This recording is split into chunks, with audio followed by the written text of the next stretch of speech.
Hi there YouTubers, long time no see. I just thought I'd make a video to show you my life's proudest achievement. And there it is. I suppose you'll be asking yourselves, what is it?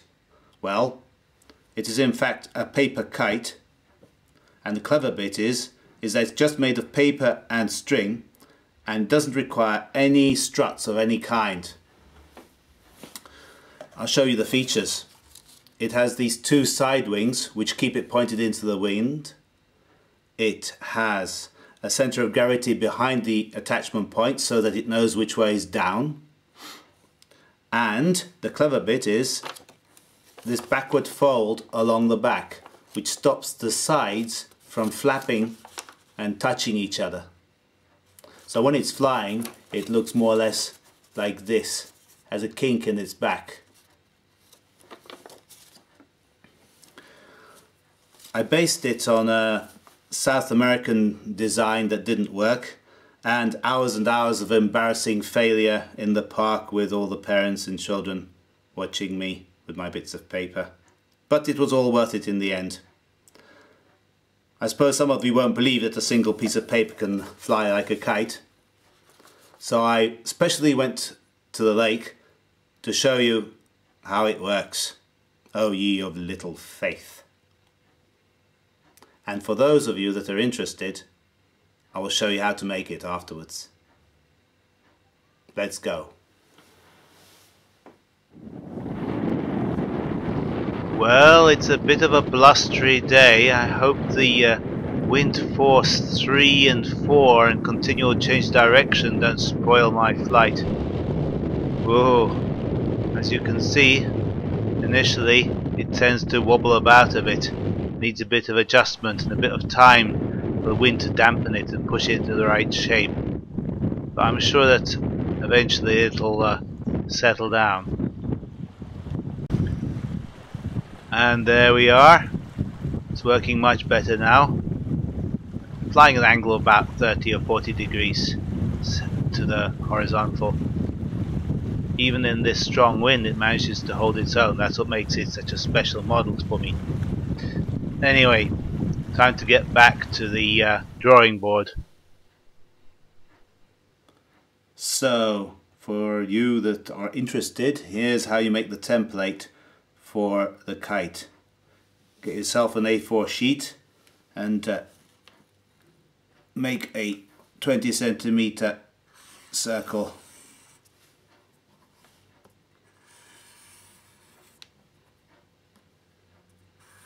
It should just fit. Then mark off hexagons by marking equal distances along the periphery,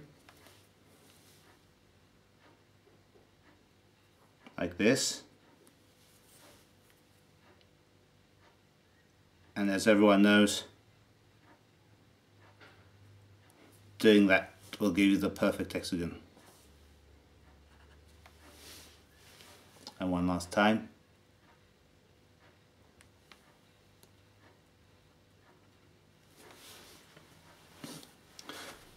Now, what I need to do is mark off the hexagon.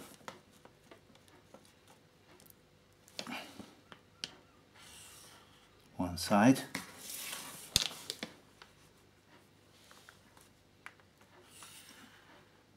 Two.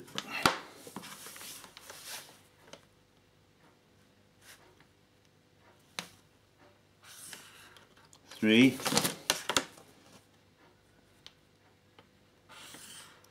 Four.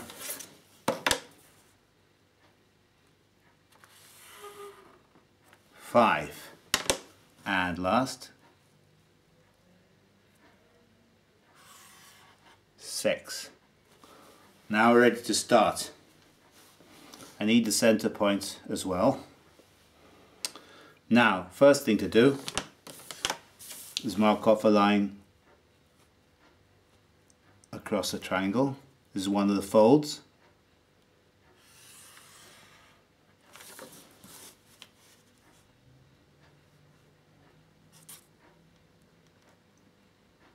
and the same on the other side, and then a line across the middle,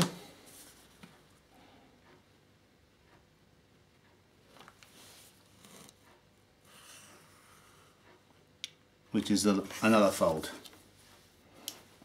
Then you have to mark off a line halfway along one of the sides here. It's 5 centimeters and 5 centimeters there, and then make this side a little longer, that side a little longer,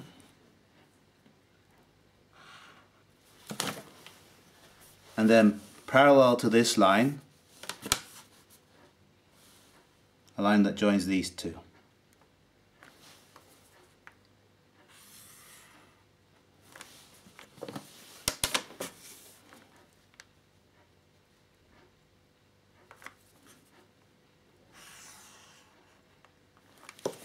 And a little line here where I'm going to fold over the nose, say less than a centimeter. And last of all, I have to measure 7.4 centimeters and mark on the attachment point for the string on one side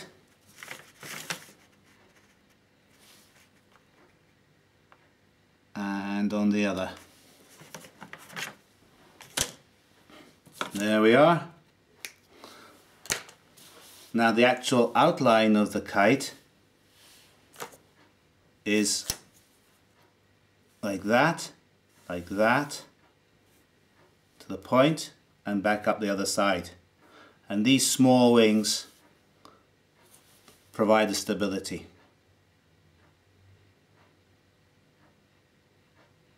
And there you have it, a completed template.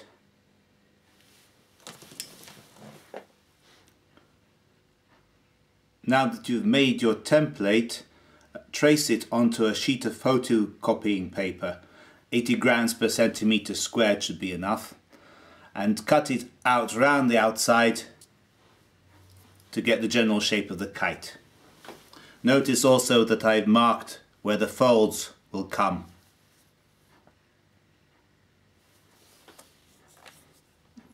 There we are, almost finished.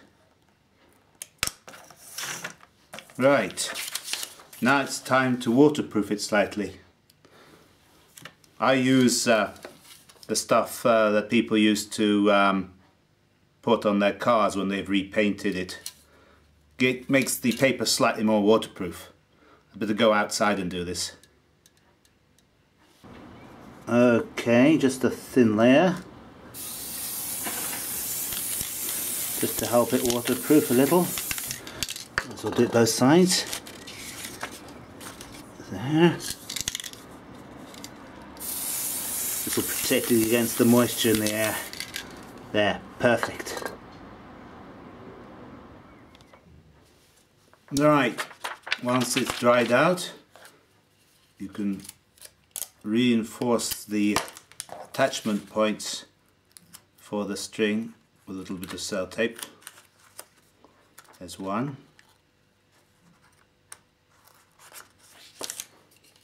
And another one on the other side.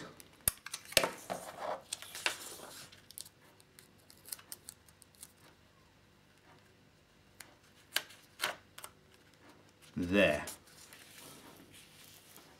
Now fold along the folds as required. This little one at the top goes backwards.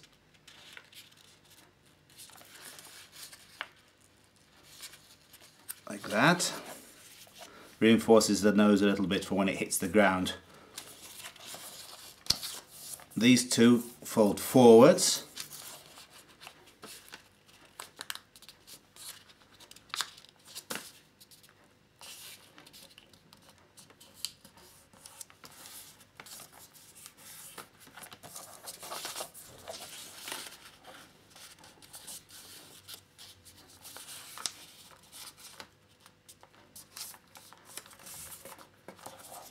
finally, and most importantly, this one folds backwards, but only between these two lines.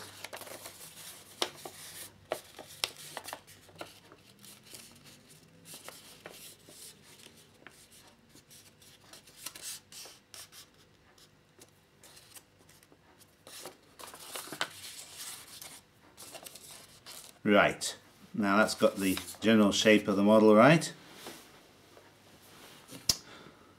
Now we have to attach the string. Take about, I don't know, 40 centimeters of strong black thread and put it through the reinforced points, attachment points you had before. There's one. Tie a slip knot to secure it. Here you can avoid dropping the string. It never wants to be tied.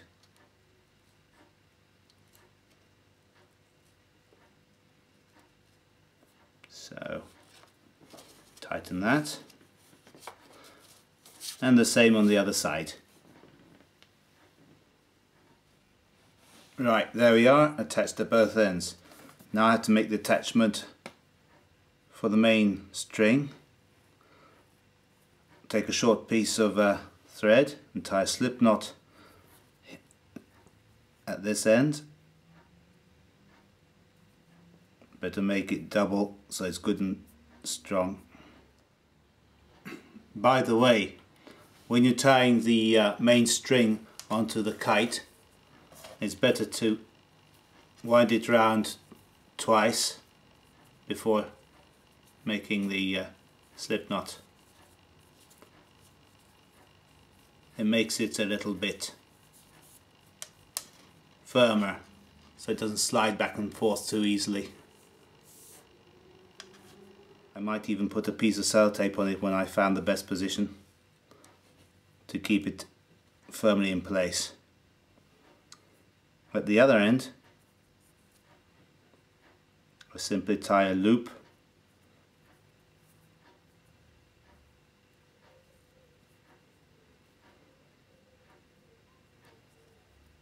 looping the whole thing through.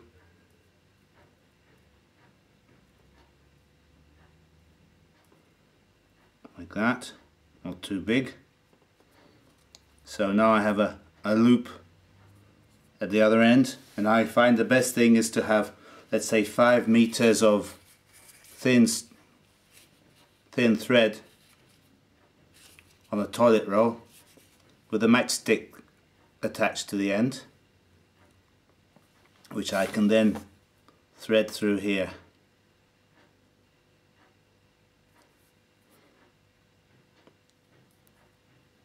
It means I can replace the kite without having to destroy the string every time. Now all that remains is to go out and try it out. You have to find the right position for the attachment point so it doesn't fly out too much to one side or to even spin. You don't want that. And I find that the wind will push it into the right shape by itself after a few minutes, though I like to curl in these edges very slightly, and also the back. In my mind, that helps it fly better, but perhaps you can find something better. So, go out and enjoy.